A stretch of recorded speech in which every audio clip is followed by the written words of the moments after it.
All right, we're moving on in our series about essential exercises that performance ranch horses, any horse, trail horse needs to know, in my opinion, to progress and be pretty handy to ride.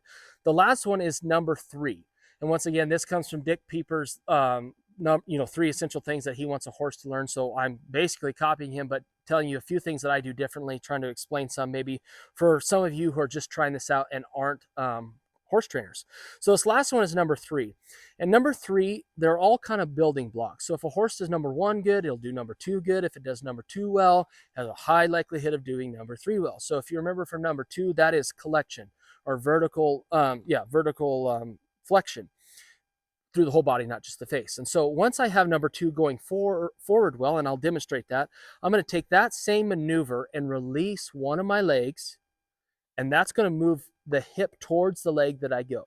Okay. Now I'm not super concerned if this, turns into like what would look like a lead departure where the head is pointed in the same direction as the hip. I'm mostly concerned about, does this horse notice the difference? Does he stay in frame?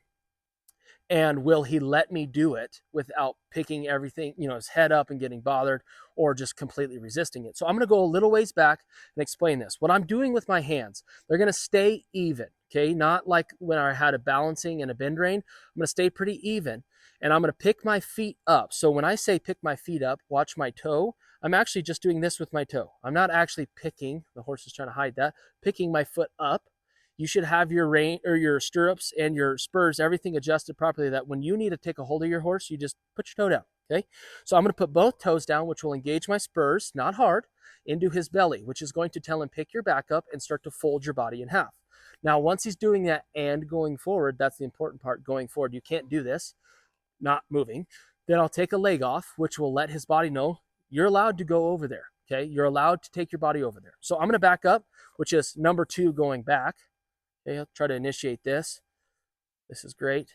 You kind of can release one here in the back. It's a little harder for them to understand.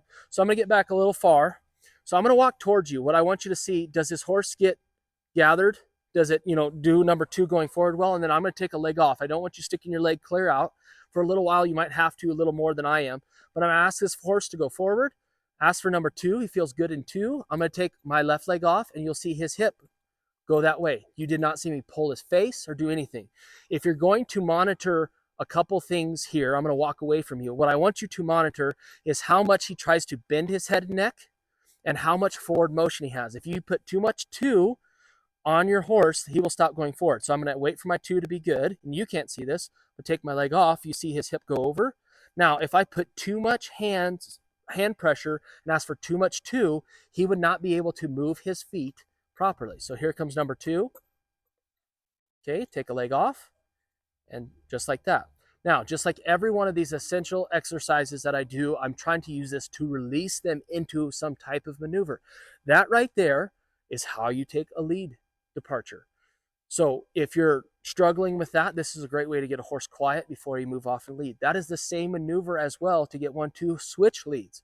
And so when I go into moving forward in my training process, if I'm struggling, I'm going to come back to these 3 essential maneuvers or exercises that I use to help this horse calm down, self-balance itself. You can take these basic things and start to get them more refined, but that's just number 3, which is just moving the hips left and right. Eventually, they'll learn how to side pass. They'll learn how to half pass, and we can talk about that later. But you need to be able to do 1, 2, and 3.